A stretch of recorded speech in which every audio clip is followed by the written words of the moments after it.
আসসালামু আলা মানিত্তাবা আল হুদা। কেমন আছেন প্রিয় ভাই ও বন্ধুরা? আলহামদুলিল্লাহ, মহান আল্লাহ তাআলার রহমতে আমি ভালো আছি। আমি বাড়িতে ছিলাম ছুটিতে। তো বাড়ি থেকে আসার সময় আমাদের গ্রামের ব্রিজের পশ্চিম পাশে যখন আসলাম, তখন দূর থেকে এক অমুসলিম অর্থাৎ হিন্দু যুবক আমাকে দেখেই আসসালামু আলাইকুম, কেমন আছেন হুজুর, একেবারে মুসলিমদের মতো সালাম দিলেন। মুসলিমরা যেভাবে আসসালামু আলাইকুম বলে সালাম দেয়, এভাবে আমাকে সালাম দিলেন। তো আমি বললাম ও আলাইকুম। জি আলহামদুলিল্লাহ, আল্লাহর রহমতে ভালো আছি। তো আপনি কেমন আছেন? আমি তাকে বললাম যে আপনি কেমন আছেন? সে বলল যে আমি ভালো আছি। তারপরে তিনি নাকি রাতে স্বপ্নে দেখেছে। তো ওই স্বপ্নের কথা আমাকে বলতেছে যে হুজুর, আমি স্বপ্ন দেখেছি যে এমন এমন, এটার ব্যাখ্যাটা কি হবে? তা আমি কিন্তু স্বপ্নের ব্যাখ্যা বলি না, কেননা স্বপ্নের ব্যাখ্যা তো নবীদের মজেজা। স্বপ্নর ব্যাখ্যা তো শুধু কেবল নবী রাসূলদেরকে আল্লাহ তাআলা শিক্ষা দিয়েছেন। হযরত ইউসুফ আলাইহিস সালাতু ওয়াস সালাম স্বপ্নের ব্যাখ্যা দিতেন। এটা ছিল ওনার জন্য মজেজা। আমাদের প্রিয় নবী হযরত মুহাম্মদ সাল্লাল্লাহু আলাইহি সাল্লাতু ওয়াস সালামও স্বপ্নের ব্যাখ্যা দিতেন। এই জন্য আমরা সাধারণরা স্বপ্নের ব্যাখ্যা দেই না, বিশেষ করে আমি দেই না। তো যাক, তিনি তার স্বপ্ন কি দেখেছেন সেটা বলেছেন। তো আমি ওই প্রচলিত নিয়মে বলছি হয়তোবা এমন হতে পারে, তা আল্লাহ মানুক, আমি জানি না। তো আমি যখন তার এই সাথে কথাবার্তা বলে চলে আসছি, তখনই এক মুসলিম ভাই আমাকে বললেন যে হুজুর, আপনাকে তো আমি চিনি। আমি কি, হ্যাঁ আমি তো আপনাকে চিনি। তো বললেন এই যে ওই লোকটা আপনাকে সালাম দিলেন, আপনাকে বললেন আসসালামু আলাইকুম, অথচ আপনি বললেন ও আলাইকুম। এটা মানে কেন ও আলাইকুম বললেন কেন? আপনি যে ও আলাইকুম সালাম বললেন না, বা ও আলাইকুম আসসালাম রহমতুল্লাহ বললেন না? আমি বললাম যে ভাই দেখেন, উনি অমুসলিম, উনি হিন্দু।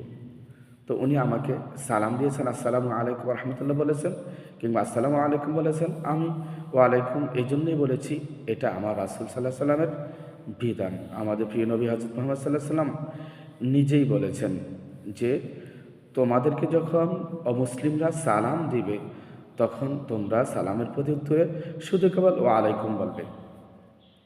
অর্থাৎ হযরত আনাস রাদিয়াল্লাহু তাআলা আনহু থেকে একটি হাদিসে বর্ণিত হয়েছে, তিনি বলেন ক্বালা ক্বালা রাসূলুল্লাহি সাল্লাল্লাহু আলাইহি ওয়াসাল্লাম, যে রাসূলুল্লাহ সাল্লাল্লাহু আলাইহি ওয়াসাল্লাম বলেছেন, ইদা সাল্লামা আলাইকুম আহলুল কিতাবি ফাকুলু ওয়া আলাইকুম। হাদিসটি মুত্তাফাকুন আলাই, অর্থাৎ বুখারী এবং মুসলিমে হাদিসটি আসছে।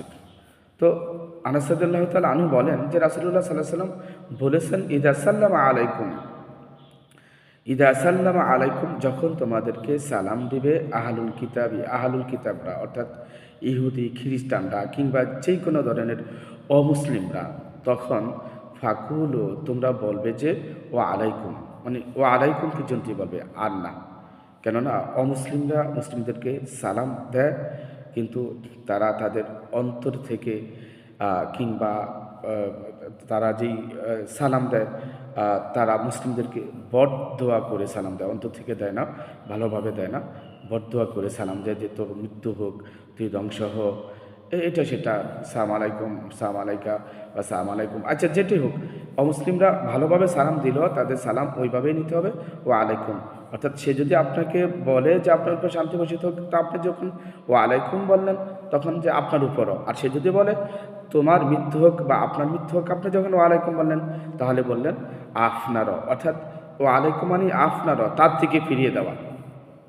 এই জন্যই রাসূলুল্লাহ সাল্লাল্লাহু আলাইহি ওয়াসাল্লাম বলেছেন যে যখন তোমাদেরকে অমুসলিমরা সালাম করবে, তখন তোমরা বলবে ও আলাইকুম। তো আমি ও আলাইকুম বলেছি। তো আবার অনেক সময় দেখা যায় যে উনি আরেকটা কথা বললেন, আমাকে বললেন যে অনেক সময় দেখা যায় যে অনেক মুসলিমরা যে আবার হিন্দুদেরকে সালাম দেয়, আসসালামু আলাইকুম বলে। তা আমি বলছি যে মুসলিমরাও অমুসলিমদেরকে সালাম দিবে না, এটা রাসূল সাল্লাল্লাহু আলাইহি ওয়াসাল্লাম নিষেধ করেছেন। আপনি পথ চলতেছেন, একটা লোকের সাথে দেখা হলো, আপনি জানলেন না লোকটা হিন্দু নাকি মুসলিম, অর্থাৎ সে ইহুদি না খ্রিস্টান, আপনি বুঝতেই পারলেন না সে অমুসলিম কিনা। এখন রাস্তার মাঝে দেখা হয়েছে, রাসূল সাল্লাল্লাহু আলাইহি সাল্লামের আদেশ অনুযায়ী একটা লোকের সাথে যখন সাক্ষাৎ হয় তাহলে তাকে সালাম দিতে হয়। সালাম দিয়ে তার সাথে কথাবার্তা বলতে হয়, যেমন আসসালামু কাবলাল কালাম। কোনো ব্যক্তির সাথে দেখা হলে তাকে সালাম দিতে হয়, তারপরে তার সাথে কথা বলতে হয়। তো যখন আপনি কথা বলে জানতে পারবেন, আগে তো সালাম দিয়ে ফেলেছেন, এখন পরিচয় নেবেন বা কথা বললেই তো পরিচয় হয়ে যাবে যে আপনি কে, আপনার বাড়ি কোথায়। যখন বুঝতে পারবেন যে সে অমুসলিম, তখন তার কাছ থেকে সালাম ফিরিয়ে নিতে হবে, বলতে হবে ইস্তার জাতু সালামি, আমি আমার সালাম ফিরিয়ে নিলাম। ইস্তার জাতু সালামি। দেখেন রাসূল সাল্লাল্লাহু আলাইহি সাল্লাম বলেছেন যে আহ, অপরিচিত যেই হোক, রাস্তাঘাটে যেখানে হোক দেখা হয়েছে অপরিচিত ব্যক্তির সাথে, আপনি জানেন না সে মুসলিম না অমুসলিম, কিন্তু সালাম দিবেন তাকে। সালাম দিয়ে তার সাথে যখন কথা বলবেন, যখন জানবেন বুঝতে পারবেন লোকটা অমুসলিম, তখন আপনি বলবেন ইস্তার জাতু সালামি, আমি আমার সালাম ফিরিয়ে নিলাম। সুবহানাল্লাহ। অর্থাৎ অমুসলিমদেরকে সালাম দেওয়া যাবে না। আপনি না বুঝে তাকে সালাম দিয়েছেন, কিন্তু যখন বুঝতে পেরেছেন যে সে অমুসলিম, তখন আপনি আপনার সালাম ফিরিয়ে নিয়েছেন। এটাই রাসূলুল্লাহ সাল্লাল্লাহু আলাইহি ওয়াসাল্লাম বলেছেন, হ্যাঁ ইস্তার জাতু সালামি। আমাদের মধ্যে দেখা যায় যে এই যে সেমিনারগুলো হয়, মিটিংগুলো হয়, তো সেখানে কিন্তু স্টেজে যখন একজন মুসলিম এই এটা মানে বক্তৃতা দেয়, যেমন এখন এই যে দেখেন এই বিভিন্ন দলের যে ইয়েগুলো হয়,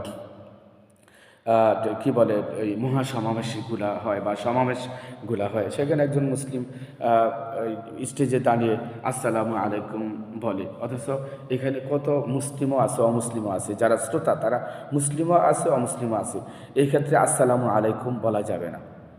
যেখানে মুসলিম এবং অমুসলিম উভয়ের সমান, বা মুসলিমই বেশি, অল্প কিছু ওই অমুসলিম আছে, অথবা দুই একজনই অমুসলিম আছে, বাকিরা মুসলিম, বা মুসলিমও বেশি অমুসলিমও সমান সমান বা কিংবা কম বেশি আছে। তো এই ক্ষেত্রে সালাম দিতে হবে আসসালামু আলা মানিত্তাবা আল হুদা। শুধু কেবল মুসলিমদেরকে সালাম দিতে হবে আসসালামু আলা মানিত্তাবা আল হুদা, যে আমি সালাম তাদেরকে করলাম, অর্থাৎ তাদের উপর শান্তি বর্ষণ হোক যারা হেদায়েতের পথে কিংবা হেদায়েত প্রাপ্ত। হেদায়েতের পথে বলতে হেদায়েত প্রাপ্ত যারা, যারা মুসলিম, যারা মুমিন। আসসালামু আলা মানিত্তাবা আল হুদা, যারা হেদায়েত পেয়েছেন, অর্থাৎ মুসলিম হয়েছে যারা মুমিন, যারা তাদের উপর শান্তি বর্ষণ হোক, এইভাবে সালাম দিতে হবে। অর্থাৎ অমুসলিমদেরকে কোনোভাবেই সালাম দেওয়া যাবে না, এই কথাটা এটি মানে বলতে চেয়েছিলাম। তো আমি ওই যে আমি বললাম না, বাড়ি থেকে আসার সময় যে ওই অমুসলিম সে আমাকে আসসালামু আলাইকুম বললো, হিন্দু যুবকটা আমাকে আসসালামু আলাইকুম বললো, তারপরে তার স্বপ্নের কথা বলল। তো সে আসসালামু আলাইকুম বলছে, কিন্তু আমি কিন্তু ওয়ালাইকুম বলেছি। তো এই কথার পরিপ্রেক্ষিতে আরেকজন মুসলিমরা আমাকে প্রশ্ন করলেন যে আপনি কেন শুধু ওয়ালাইকুম বললেন। তো আমি বললাম যে হ্যাঁ, অমুসলিমদের সালাম, অমুসলিমদের থেকে সালাম পরিপূর্ণভাবে নেওয়া যাবে না, এবং অমুসলিমদেরকে সালাম দেওয়া যাবে না। এটা আমার রাসূলুল্লাহ সাল্লাল্লাহু আলাইহি সাল্লামের বিধান, এটা আমাদের রাসূল সাল্লাল্লাহু আলাইহি সাল্লাম আমাদেরকে শিক্ষা দিয়েছেন।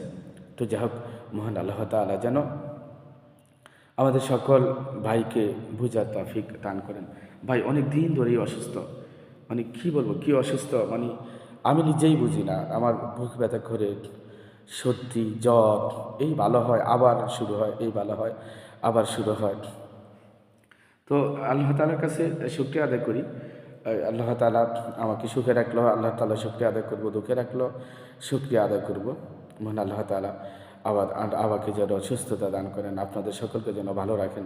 সুবহানাকাল্লাহুম্মা ওয়া বিহামদিকা আশহাদু আল্লা ইলাহা ইল্লা আনতা আস্তাগফিরুকা ওয়া আতুবু ইলাইক। আসসালামু আলাইকুম ওয়া রাহমাতুল্লাহি ওয়া বারাকাতুহু। আসসালামু আলা মানিত্তাবা'আল হুদা।